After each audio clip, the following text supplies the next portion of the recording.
Good morning, and welcome to the Cyber Smart Morning News Update. With the always evolving world of cyber threats and defense, you need a source you can trust.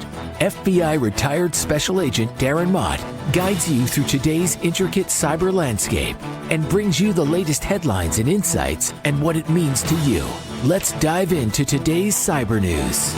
Good morning, friends. Monday, August 26, 2024. This is the Cyber Smart Morning News Update. I'm your host, retired FBI Supervisory Special Agent Darren Mott, author of Get Cyber Smart, a user-friendly guide protecting your family, business, and yourself online. It was a busy weekend, cyber-wise, and with that, I have 8 windows open, and I probably cannot do justice to all 8 in the 15 minutes I have allotted myself to do this podcast. So I'm going to stop with the platitudes and get kind of right into it. First one is from theregister.com. Connor Jones reporting, U.S. sues Georgia Tech over alleged cybersecurity failings as a Pentagon contractor. The U.S. is suing one of the leading research universities over a litany of alleged failures to meet cybersecurity standards set by the Department of Defense for contract awardees. Georgia Institute of Technology, commonly referred to as Georgia Tech, and its contracting entity, Georgia Tech Research Corporation, are being investigated following whistleblower reports from insiders Christopher Craig and Kyle Koza about alleged failures to protect controlled unclassified information, or CUI. The series of allegations date back to 2019, continued for years after, although Koza was said to have identified the issues as early as 2018.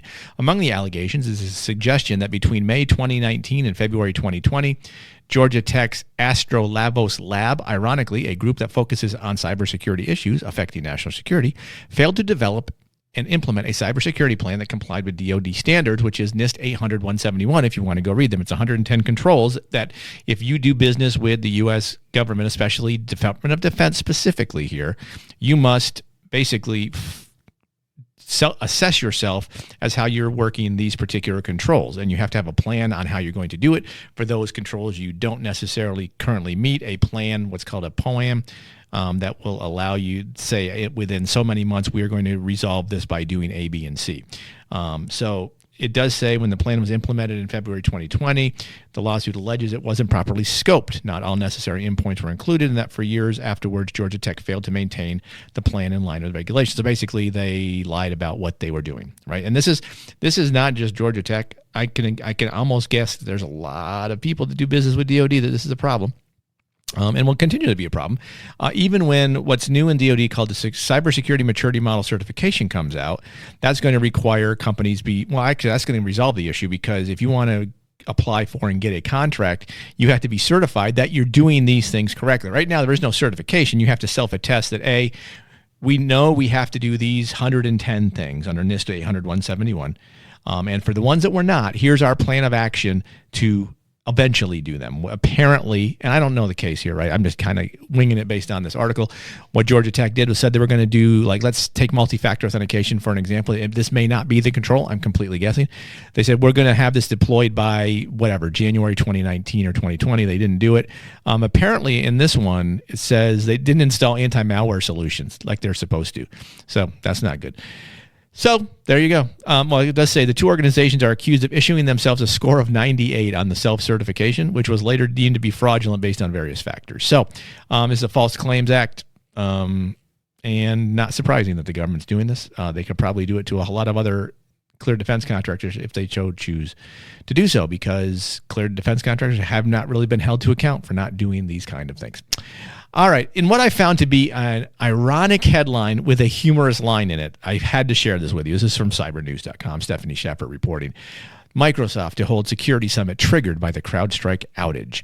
Microsoft, in response to a botched CrowdStrike update which shut down 8.5 million Windows-powered computers in July, announced it will be hosting a security summit next month in Washington to go over lessons learned from the worldwide outage. Now, if you want to read this article, the link's in the show notes. You can go see it. But here is what I found the funny thing in this article. It says, Microsoft said the CrowdStrike outage was a teachable moment presenting important lessons for us to apply as an ecosystem. I don't curse on this podcast, but if I did, I would use the F word here, because are you effing kidding me, Microsoft? The company that has more vulnerabilities than any other company in the world when it comes to cybersecurity is using CrowdStrike's issue as a teachable moment. What about the 10,000 teachable moments before this, Microsoft? I mean, trust me, I have a Microsoft machine, and we all do. We have to use it. But I find it humorous that Microsoft is leading the way on how we can learn from CrowdStrike to fix the cybersecurity ills of the world. This is irony, encased in silliness, but I digress. So I just wanted to note that article because I found it funny.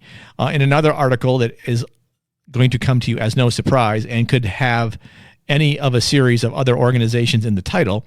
This is from Bill Tola's Bleeping Computer. Audit finds notable security gaps in FBI storage media management. An audit from the Department of Justice's Office of Inspector General identified significant weaknesses in the FBI's inventory management and disposal of electronic storage media containing sensitive and classified information.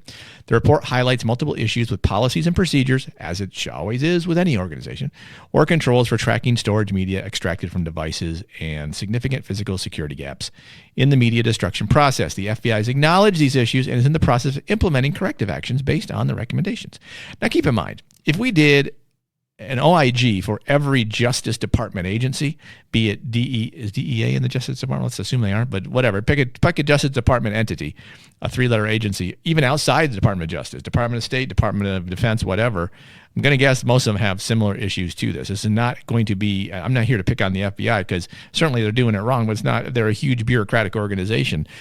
This is not the only policy and procedure issue they probably have. This one is noted because of the inability to get rid of data, classified and sensitive data, but I guarantee you there are tons of other 3-letter agencies that have the same problem. We just have to look. This is one more thing to bang on the FBI about. But this is a government-wide issue. This is not an FBI-specific issue. That's the point I wanted to make there. And chances are, if you go outside of the U.S., if I go to my friends in the U.K. or my friends in Australia or my friends in Germany, they have entities that probably have similar type deficiencies, I guess, would be the way I would put that. So correct me if I'm wrong, but that's the way I'm looking at that. And I do want to, I want to credit Xavier Sweeney for pointing me out to this particular article, and that's where it is. All right, Wired.com. Nearly all Google Pixel phones exposed by an unpatched flaw in a hidden Android app.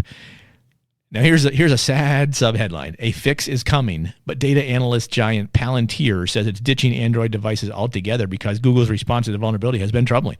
So if you have a Google Pixel, your phone is vulnerable. Congratulations. This is a long article. It's by Julian Chacuto. I can't pronounce his last name, sorry. Actually, he's the photographer. He's not even the article writer. This is by Lily Hay Newman. Lily Hay Newman writing. Google's flagship Pixel smartphone line touts security as a centerpiece feature, offering guaranteed software updates for 7 years and running stock Android that's meant to be free of third-party add-ons and bloatware. On Thursday, though, researchers from the mobile device security firm iVerify are publishing findings on an Android vulnerability that seems to be present in every Android release for Pixel since September 2017 and could, keyword there's could, expose the device to manipulation and takeover. The issue resolves to a software package called showcase.apk that runs at the system level and lurks invisible to users. The application was developed by the enterprise software company Smith Micro for Verizon as a mechanism for putting phones into a retail store demo mode. It is not Google software. So again, this is a third-party issue for Google. Bummer for them. What does it actually do as far as bad stuff for you? That's a good question. It's a vulnerability. Is it being exploited? I don't see anything here that says it's being exploited in the wild. But the point being, you have to be, again, this is what I always say, understand the threats that surround you. If you are a Google Pixel owner, understand this particular vulnerability exists, and there is no current way to fix it. Although iVerify Vice President of Research, Matthias Freilingsdorf, points out that while Showcase represents a concerning exposure for Pixel devices, it is turned off by default. Okay. That means the attacker would first need to run an application in a target device before being able to exploit it. So the exploit's there, but it's turned off by default, so it's not a big risk, but it is a potentially an issue. This is the first issue for this, of this type, I would assume. Chances are, because, Google relies on open source-ish type software to underwrite what it does, expect more issues coming forward. So, am I saying you should run to iPhone? No. If you like Google, just understand that the threat exists. Be careful what you download from a third-party perspective and go to town. All right, this is from helpnetsecurity.com. Zilzheka reporting, and I mispronounced her name. Apologies again. Another critical SolarWinds web help desk bug fix. This is CVE 2024-28987.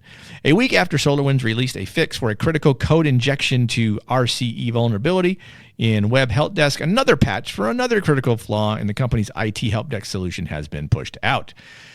So this particular CVE stems from Web Desk Help having hard-coded credentials that can be misused by a remote unauthenticated user to access internal functionality and modify data. The vulnerability was first reported by Horizon 3 AI vulnerability researcher Zach Hanley after digging into the CVE, which according to the U.S. Cybersecurity and Infrastructure CISA agency is being actively exploited by attackers. So the fix exists. If you use SolarWinds, patch it. Patch it today. Don't wait till tomorrow. Patch it now. All right. Do you have a robot vacuum cleaner at your house? Well, this is bad news for you. SecurityAffairs.com. Hackers can take over EcoVax home robots to spy on their owners. Yippee-ki-yay. Recently, researchers warned vacuum and lawnmower robots made by EcoVax could be hacked to spy on their owners, but the company will fix it. During the recent DEF CON hacking conference, security researchers Dennis Gies and Bray Lynn, I guess that's a one-person name, explained that attackers can exploit flaws in vacuum and lawnmower robots made by EcoVax to spy on their owners.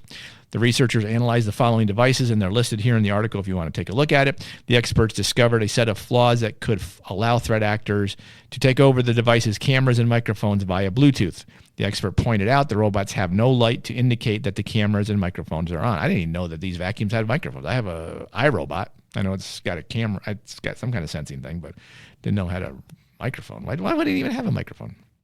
Anyway, this does say their security was really, really, really, really bad. One of the issues discovered by the researchers allows anyone within 450 feet to take control of the device via Bluetooth. So if you got an EcoVac device, I'd get rid of it if it was me, but hopefully there'll be a patch and fix it. But I mean, again, it's all of this technology is coming very quickly before security is put in place or looked at, and they figure we'll deal with it after it comes out. Awesome. All right, cybersecurityinsiders.com. This is Navin Good reporting. Ransomware hits in these specific timings and steals data from Google Chrome. In recent discussions, we've explored how ransomware attacks are carried out, their common targets, and the impact on affected companies. A recent study by Malwarebytes has shed light on the specific timing of these attacks, offering new insights into their patterns. The study highlights a troubling trend in the sophistication of speed of ransomware spread, which apparently occurs between 1 a.m. and 5 a.m. on weekends, particularly Fridays, because of the lack of IT staff available during that time to respond to incidents.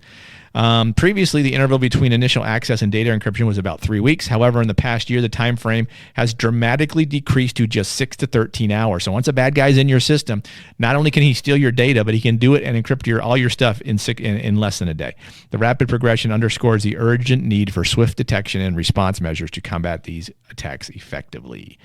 And that's kind of the gist of this. Is that's kind of when it happens. So am I saying you should put your IT staff on at work over the weekends and at night? You should probably have someone looking at stuff to make sure they see this stuff. But again, so many companies don't even check to see what's going on in their system that they would never know until the ransomware hits. Not sure what the correction here is, except for awareness and finding people to help you with that. Lastly, this is a fairly lengthy article that I highly recommend you look at, especially if you're in healthcare. It's from CSOonline.com. It's called Mainline Health Deploys Chaos Engineering to Bolster Healthcare Resilience. This is by Bob Violino. Mainline Health, a not-for-profit health system serving portions of Philadelphia and its western suburbs, faces the cybersecurity threats common to others in the healthcare sector. However, to improve their defenses, they have spent the last 4 years completely reimagining its approach to information security, which has resulted in programmatic rebuild from the ground up. An individual named Aaron Weissman, CISO at MLH, says, our comprehensive cybersecurity addresses people, processes, and technology needs. And there's a lot more in this, and it's very interesting. I would highly recommend, again, you take a look at it. Maybe I'll talk about it again on Wednesday. Can't guarantee it. But it's an article I wanted to highlight because it shows that at least someone within the healthcare realm is taking this seriously and doing stuff to make them harder to become victims. So with that, I'm going to let you go on your Monday. I'm running out of time. Thanks so much for taking the time to download, listen. All of the articles listed are in the show notes. Feel free to look at them there. Email me if you have thoughts or questions. Follow me on LinkedIn. We will see you again Wednesday. Stay cyber safe. Cyber Smart Morning News is written and produced by Cyber Guy Productions. Feel free to email thoughts, comments, or suggestions to Darren at thecyberguy.com or follow Darren on LinkedIn at linkedin.com/in/DarrettMott. Thanks for listening.